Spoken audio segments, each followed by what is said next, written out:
Hello students, स्वागत है आपका एक और नए वीडियो में। आज हम एक्सप्लेनेशन देखेंगे ओ कैप्टन माय कैप्टन पोएम का। ये poem American writer Walt Whitman की पोएम है और ये पोएम एक एक्सटेंडेड मेटाफर है, यानी थ्रू आउट द पोएम के अलग अलग लाइन्स और स्टैंजाज में मेटाफर का उपयोग किया गया है। तो ये जो पोएम है वो हिस्ट्री से इंस्पायर्ड है। अमेरिका में यानी कि यूएसए में पहले दो पार्ट्स हुआ करते थे, नॉर्दर्न एंड सदर्न।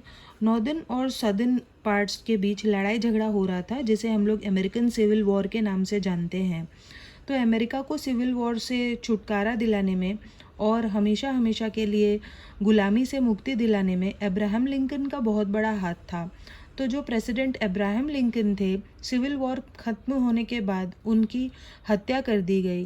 तो जब वो मर गए तो अमेरिका के इतने बड़े लीडर के मरने के बाद लोगों को जो दुख हुआ उसके बारे में ये पोएम है। तो इस पोएम में बताया गया है कि कैसे एक शिप है जो अपनी जर्नी फुलफ़िल करके, वॉयेज फुलफ़िल करके, जंग जीत कर वापस आ रहा है और सभी लोग शिप का इंतज़ार कर रहे हैं ताकि खुशियाँ मना सके और शिप के कैप्टन का स्वागत कर सकें।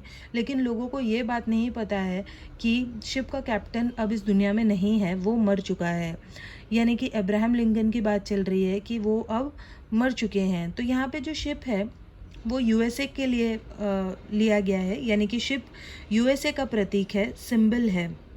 और जबकि जो कैप्टन है वहाँ पर हम लोग अब्राहम लिंकन की बात कर रहे हैं। तो चलिए सबसे पहले अब हम लोग इसका इंट्रोडक्शन देख लेते हैं और उसके बाद फिर समझने की कोशिश करते हैं कि इस पोएम में और क्या बताया गया है। तो O captain my captain is an extended metaphor poem written by Walt Whitman in 1865 about the death of US president Abraham Lincoln. तो ये एक एक्सटेंडेड मेटाफर पोएम है जो कि वॉल्ट विटमैन ने 1865 में लिखी थी और ये यूएस प्रेसिडेंट अब्राहम लिंकन के डेथ के बारे में है।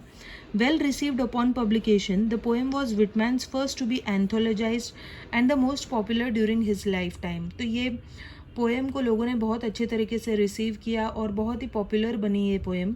Together with When Lilacs Last in the Dooryard Bloomed, Hushed Be the Camps Today, and This Dust Was Once the Man, it is one of 4 poems written by Whitman about the death of Lincoln. तो total 4 poems लिखी थी Walt Whitman ने, जिसमें से ये एक poem है और बाकी की 3 पोएम्स का जिक्र यहाँ पर किया गया है। देख सकते हैं बाकी की 3 पोएम्स के नाम यहाँ पर है। It is one of 4 poems written by Whitman about the death of Lincoln. My captain was first published in the Saturday Press on November 4, 1865। तो ये जो पोएम थी my captain, O captain my captain, इस poem को सबसे पहली बार publish किया गया था 4 नवंबर 1865 को। तो ये जो पोएम है उसकी कैटेगरी एक एलेगी है, यानी एक फ्यूनरल सॉन्ग है। किसी मृत व्यक्ति के लिए ये पोएम लिखी गई है। एलेगी एक ऐसी पोएम होती है जो माउन करती है, दुख मनाती है किसी मरे हुए इंसान के लिए, इसीलिए इस पोएम को हम लोग एक एलेगी कह सकते हैं। तो चलिए अब हम लोग पोएम को स्टार्ट करते हैं और समझने की कोशिश करते हैं कि इसमें क्या बताया गया है। ओ कैप्टन माय कैप्टन, तो जैसे मैंने आपको बताया है कि यहाँ पे जो कैप्टन वर्ड है वो अब्राहम लिंकन के लिए आया है। Our fearful trip is done, तो हमारी भयंकर ट्रिप जो है वो ख़त्म हुई। तो यहाँ पर जो भयंकर ट्रिप है वो एक्चुअली सिविल वॉर है, वो लड़ाई जो अमेरिका में चल रही थी, dreadful civil war. The ship has weathered every rack, तो यहाँ पे जो शिप है वो बेसिकली यूएस के लिए आया है। तो उस सिविल वॉर के कारण अमेरिका को बहुत ज़्यादा भुगतना पड़ा।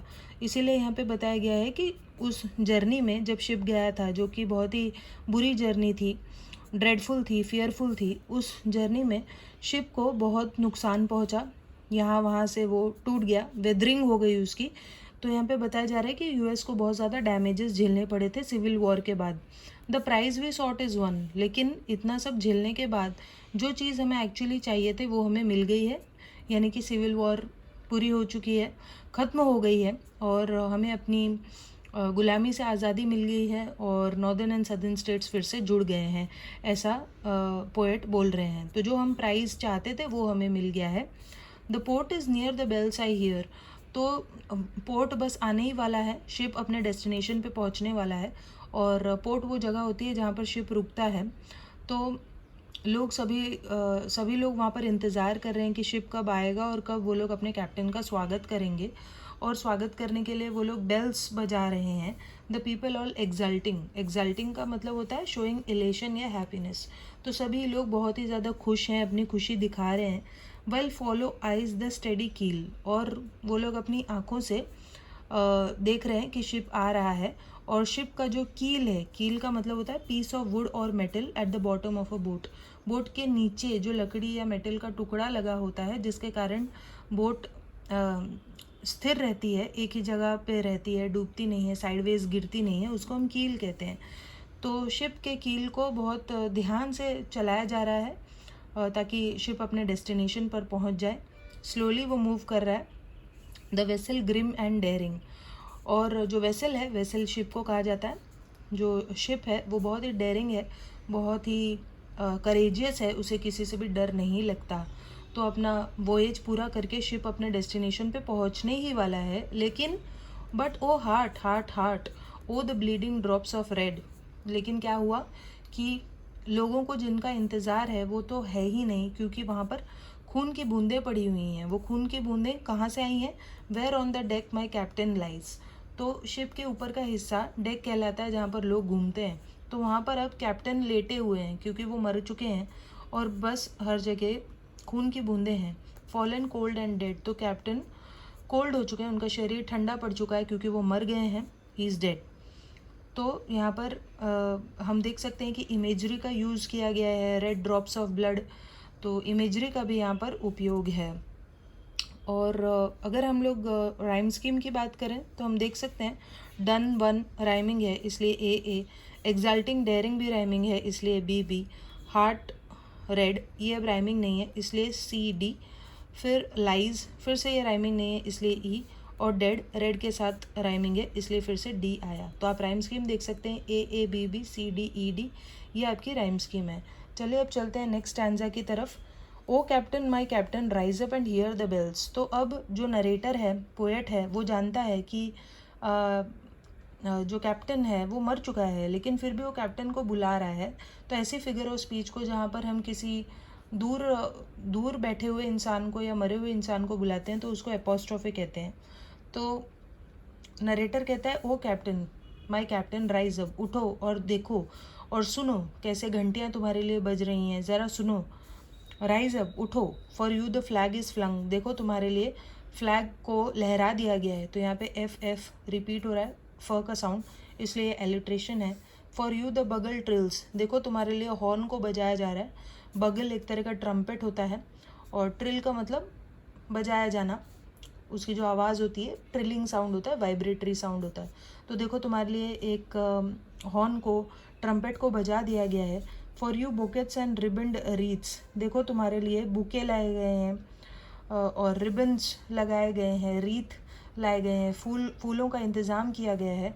For you the shores a crowding, और तुम्हारे लिए ही ये जो सी का किनारा है, शोर्स हैं, वो क्राउडेड हो रहे हैं, वहाँ पर भीड़ लग रही है ताकि वो तुम्हारा स्वागत कर सकें। For you they call the swaying mass, और तुम्हारे लिए ही ये जो मास यानी इतनी सारी पब्लिक जो दिखाई दे रही है किनारे पर, वो तुम्हारा ही नाम चिल्ला रही है ताकि तुम कब उनसे मिल सको और कब वो तुम्हें देख सकें। देयर ईगर फेसेस टर्निंग, और उनके चेहरे पर एक उत्सुकता है तुम्हें देखने के लिए, वो लोग बहुत ईगर हैं। हियर कैप्टन डियर फादर, तो अब वो लिंकन को कैप्टन तो बुला ही रहा है, फादर भी बुला रहा है। तो वो कहता है here captain dear father, this arm beneath your head, it is some dream that on the deck you have fallen cold and dead. तो जो पोएट है वो अपना हाथ रखता है उनके सर के नीचे, और वो कहता है कि क्या मैं कोई सपना देख रहा हूँ? क्या वाकई में तुम मर चुके हो? You have fallen cold and dead, क्या सचमुच तुम मर गए हो? क्या मैं सपना देख रहा हूँ? अब देखिए थर्ड स्टैंजा में क्या बताया। माई कैप्टन डज नॉट आंसर, लेकिन इतना सब बोलने के बावजूद जो कैप्टन है शिप का, वो जवाब नहीं देता। तो अब्राहम लिंकन मर चुके हैं, ऐसा वो कह रहा है। His lips are pale and still, तो जो कैप्टन है उनके लिप्स में अब कोई कलर नहीं बचा है, वो पेल हो चुके हैं, रंगत उड़ गई है चेहरे की, लिप्स की, इसीलिए क्योंकि वो मर चुके हैं। My father does not feel my arm, और मैं अपना हाथ उनके सर के नीचे रखे हुए हूँ, लेकिन फिर भी मेरे फादर को मेरा हाथ महसूस नहीं हो रहा, इसलिए क्योंकि वो मर चुके हैं। He has no pulse nor will, और ना तो उनकी कोई पल्स बाकी है, दिल की धड़कन बाकी है, और ना ही अब कुछ भी करने का विल, जोश या जज्बा बाकी रह गया है, इसलिए क्योंकि वो अब हैं ही नहीं, मर चुके हैं। The ship is anchored safe and sound. तो फाइनली ये जो शिप है वो अपनी डेस्टिनेशन पर, डॉकयार्ड पर पहुंच जाता है और वहाँ पे उसे एंकर कर दिया जाता है। और सेफ एंड साउंड हम देख सकते हैं, स का साउंड रिपीट हो रहा है इसलिए एलिट्रेशन है। It's voyage closed end done. तो उसकी जो जर्नी थी शिप की वो अब ख़त्म हो चुकी है। तो यहाँ पर वॉयज सिविल वॉर के लिए आया है वर्ड, फिर से ये एक्सटेंडेड मेटाफर है। तो सिविल वॉर अब खत्म हो चुकी है। From fearful trip the victor ship comes in with object 1। तो इतनी डरावनी ट्रिप को पूरा करके विक्टर यानी कि जीता हुआ शिप वापस आ चुका है, और वो जो चाहता था वो चीज़ भी पूरी हो गई है। ऑब्जेक्ट जिस चीज़ को जीतना चाहता था उसे जीत चुका है। एक्सल्ट ओ शोर्स, तो इसीलिए अब जो नरेटर है वो कह रहा है कि ओ शोर्स यानी कि सी का जो किनारा है उनको वो कह रहा है एक्सल्ट, खुशियाँ मनाओ। ऑब्वियसली सी के किनारे खुशियाँ नहीं मनाते, इंसान खुशियाँ मनाते हैं। तो यहाँ पे खुशियाँ मनाने की खूबी शोर्स को दी गई है, और इसलिए ये पर्सोनिफिकेशन है क्योंकि ह्यूमन क्वालिटी दी गई है शोर्स को। रिंग ओ बेल्स, तो बेल को कह रहा है कि अपने आप को बजाओ, खुशियाँ मनाओ। बट आई विथ माउंटफिल ट्रीड, लेकिन जो नरेटर है उसका जो चलना है, ट्रेड है, वो बहुत ही माउनफुल, दुख भरे तरीके से वो चल रहा है। इसीलिए क्योंकि इन सारी चीज़ों का, इन सारी खुशियों का उसके लिए कोई मतलब नहीं रह गया है, क्योंकि जो मेन जो इंसान थे जिनकी वजह से ये वॉयज पूरा हुआ था और वो लोग जीते थे, वही अब इस दुनिया में नहीं है। Walk the dead deck, my captain lies fallen cold and dead. तो जो नरेटर है वो बहुत ही धीरे धीरे दुख भरी चाल के साथ डेक पर चल रहे हैं, वहीं पर जहाँ पर उनके कैप्टन गिरे पड़े हैं, मरे हुए लेटे हैं। तो इस तरीके से यहाँ पर पोएम ख़त्म हो जाती है। और बेसिकली पूरी पोएम अब्राहम लिंकन की डेथ के बारे में है, एक एलिगी है। सो आई होप आपको ये पोएम समझ में आई होगी, और इससे रिलेटेड फिर भी कोई डाउट्स हैं तो आप कमेंट करके पूछ सकते हैं। तो चलिए मिलते हैं हम लोग एक नए वीडियो में, तब तक के लिए बाय।